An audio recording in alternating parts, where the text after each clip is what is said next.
So I just got back from vacation on a cruise, and if you cruise, then you know that you're not getting that Wi-Fi package unless you have a lot of extra money to spend. So I decided to download a movie that has been on my watch list for a while now, and that movie was John Huston's 1961 film The Misfits. At first glance, this film seems ordinary. A modern Western romance starring A-listers like the blonde bombshell Marilyn Monroe, the king of classic Hollywood, Clark Gable, Montgomery Clift, Velma Ritter, Eli Welch, with the excellent playwright Arthur Miller, and under the direction of seasoned filmmaker John Huston. It seemed to be the perfect combination to make the film of the year. Yet the film ended up being a box office flop, broke up a marriage, and possibly resulted in the death of its three biggest stars. This, ladies and gentlemen, is the curse of John Huston's The Misfits. Now, the movie itself is pretty normal. It's about this woman named Rosalind who is fresh off a divorce and meets a war veteran named Guido and a washed-up cowboy named Gay. They both fall for Rosalind because of her fun-loving nature and charm, so Guido lets her stay at his place in Nevada to blow off some steam from the divorce. The two men have the bright idea to capture some wild horses to sell them, and they get their other pal, an ex-rodeo rider named Perce, to help them out. Rosalind goes along for the ride, getting into fun and not so fun antics along the way, and the three men end up all falling for her because she's so loving and caring. But her empathetic nature was eventually the downfall of the friend group, because little did Rosalind know that horse buyers use the horses to make dog food and glue. So Rosalind is upset by this, so she crashes out, saying that the guys are murderers for capturing the poor innocent horses, and she hates them for it. The men get upset at her as well, especially Gay and Guido, but then some of Rosalind's empathy rubs off on them, and she convinces Perce and Gay to let the horses go free. Guido, not so much. So I thought the movie was alright. It was pretty good. It talks about morals, loneliness, freedom, things like that. And I gave it 3 stars on Letterboxd. A bit of a questionable age gap relationship going on with Gay and Rosalind, but hey, it was the 1960s. It was the Wild West back then. Literally. But the film itself isn't the juicy part. No, my friends. What lies behind the curtain is where this movie gets crazy. So off the rip, there was already some weird tension going on set. Clark Gable seemed to have problems with almost everyone at some point in time. He and Eli Welch had problems, causing them to not even remember their lines together. He was very annoyed by John Huston's gambling and eventual bragging about losing most of his money. He even had beef with Montgomery Clift at one point, which is a bit surprising because they became good friends on set. Apparently, while they were filming a scene, Montgomery kept hitting Clark's back out of excitement, but Clark told him to stop because he had back problems. But then Montgomery still chose to do it again and again, so Clark basically said if he doesn't stop, they will be tussling. Well, that's more of a kind way to put it. And apparently this made Montgomery burst into tears. Well, this film seems to be filled with lots of emotions, because Marilyn was very scared to work with Clark at first. Since he was her favorite actor growing up, she used to sleep with a picture of him under her pillow and imagine that Clark was her father figure since she didn't have one of her own. So you're telling me they made this poor girl kiss the man that was her parasocial father figure? Like, that's kind of crazy. But anyways, she couldn't sleep the night before filming started, so she took a large dose of sleeping pills and ended up being 2 hours late. When she apologized to Clark, he comforted her, saying that it was okay and that she wasn't late. He kinda did treat her like a father figure, which carried on for the rest of the filming.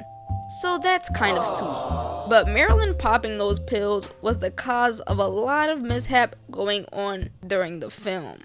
A big problem with this cast was the numerous amount of health concerns going on before, during, and after filming. Between everyone, there was a lot of substance abuse issues going on. Like I said before, Marilyn was very reliant on sleeping pills because she was an insomniac. But during the filming of The Misfits, she had prescriptions from doctors coming in almost every other day and was taking 3 times the normal dosage of sleeping pills to get some shut-eye. Yikes. This led to a lot of side effects like being disoriented, incoherent, making her have rashes, and lashing out in mood swings, which I'll talk about more later. Montgomery Clift was also struggling with drug and alcohol abuse, specifically painkillers, that he used because of a car accident he was in 1956. It was said that he used the drugs and alcohol to numb the pain and psychological trauma from it. Some also speculated that his substance abuse stemmed from his sexuality, since it was said that he might have been bisexual, but his loved ones denied this as the reason for his substance abuse. Marilyn was also noted saying that she never saw anyone in worse shape than her, referring to Montgomery Clift. And her saying that meant that old Monty boy was in really bad shape. Clark Gable most definitely had a lot of health problems going on too. He had a lot of chest pains for years, and also back pain that we know about from Montgomery's beating. He failed the physical assessment to get insurance for the film. That's probably because he was a heavy chain smoker, smoking 3 packs of cigarettes and or 2 pipes of tobacco a day. He eventually passed it though, staying in bed for a week without any smoking or drinking. Yet after he passed it, he celebrated his achievements with a bottle of brandy and a big old cigar. Welp, that will do it. A doctor had to be on call 24 hours a day on set for Marilyn and Montgomery because of their drug and alcohol related problems. They even had to stop filming at one point because Marilyn had to be hospitalized for 10 days for mental health problems. Thelma Ritter even ended up in the hospital on the final day of shooting because she was sick from exhaustion. A lot of these health and relationship problems stemmed from substance abuse and mental health problems with these individuals, but also recording a film in the middle of the summer in Nevada probably caused a lot of stress and tension too, because we know what happens when people get hot. But back to the beef. Let's get into the relationship problems between Marilyn Monroe and Arthur Miller. Their marriage slowly fell apart as filming went on because of how Arthur was writing the movie. He would use details from he and Marilyn's past as inspirations for the scenes. Like in the divorce scene, he used lines from Marilyn's actual divorce plea for her second husband. He would also write her character in a way that he thought reflected Marilyn's actions in the moment, like being insecure and needy. This made Marilyn hate her character, and they would often argue about how he was writing the character. Arthur would add last-minute rewrites to her script the night before shooting a new scene, adding to her insomnia, stress, and reoccurring lateness on set. Marilyn felt like her husband betrayed her with the way he wrote her character, and felt as though he turned John Huston against her, painting her as an idiot. So a few weeks after production started, they were already staying in different places.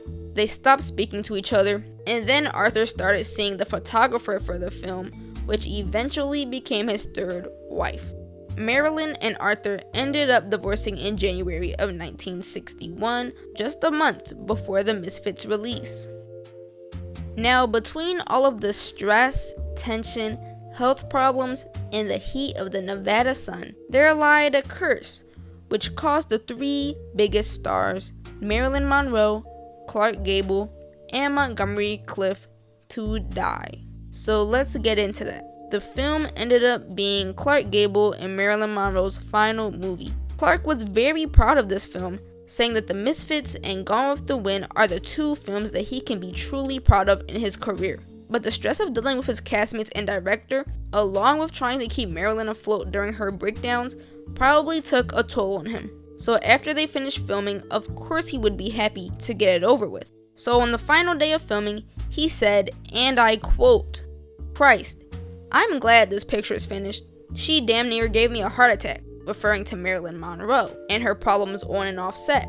But only 1 day later, he had a severe coronary thrombosis, which is somewhat similar to a heart attack, and died 10 days later. Coincidence? I think not. Marilyn then blamed herself for Clark's death, thinking that her outburst stressed him out too much. Yet Clark was already in bad shape, as we can see that he was a chain smoker, heavy drinker, and had lots of back and chest pain. A lot of his friends told him not to take the role before production started, but he still did. Maybe all of those years of indulging just caught up to him, or did something about the stress on set and that Nevada heat hit the nail on the coffin? I guess we wouldn't know. But if Clark Gable never acted in the Misfits, could he have avoided this and lived past 59? Now on to Marilyn. She passed away a year after the movie premiered in 1962 at the age of 36. It was said to be an overdose on the same sleeping pills she had been using for years. Some people ruled it as a suicide, saying that she might have did it intentionally because of her childhood trauma, pressure from her career, mental health, and of course, relationship problems. We know that she hated this movie and her role in it because of how Arthur wrote her, and it was eventually the demise of her marriage. All of that stress with trying to be the perfect movie star, keeping a marriage afloat while not being able to get a wink of sleep can drive someone mad, which probably caused her to be so reliant on those pills. I guess we wouldn't know if it was truly a suicide or not, but if she never took on this role, could she have avoided it? Could her marriage have survived? Could she have gotten help and continued to go on as one of the biggest movie stars in the world? Or was it just fate that this had to be her and Clark's final movie? A movie she hated with a passion. Now lastly, Mr. Montgomery Clift. Now like I said before, Montgomery had drug abuse problems because of his car accident.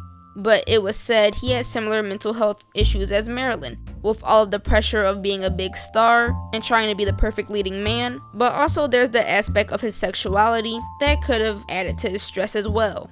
Unlike the other two, Montgomery was in a few more films before his death, but strangely his death has a close relation to the Misfits. On the night of his death in July of 1966, the film was airing on television, and his secretary asked if he wanted to watch it, which he declined by saying absolutely not.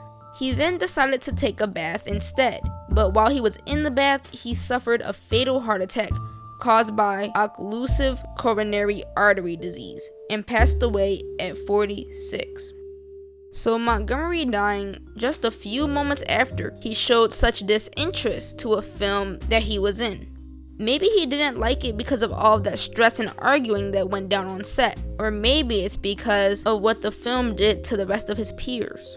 Even if you think it's coincidence or a curse, John Huston's The Misfits definitely had some blood on its hands. So a seemingly ordinary and possibly extraordinary film packed with A-listers, great writers, and a great director turned out to be filled with drama, heartbreak, and death behind the scenes. Yet with all of this hassle to make a great film, it still ended up being a box office flop, grossing $4.1 million with a $4 million budget. Two of the main actors ended up hating it, but at least Clark enjoyed his final film, saying that it was one of his best. Although I wouldn't say that was his best film, that would go to It Happened One Night, but to each their own. Maybe this film wasn't a total disaster though, because maybe people hated on it in 1961, but now it's seen as somewhat of a cult classic. But is that because it's a good film or because it's haunted? But who knows. One of the good things to come out of this film was the 80s rock band The Misfits, because of course a horror punk band would name themselves after this movie. But do you think these great actors' deaths were related to the film? Do you think The Misfits was cursed, or was it just coincidence? Let me know what you think in the comments. I hope you enjoyed, and I hope to see you in the next video.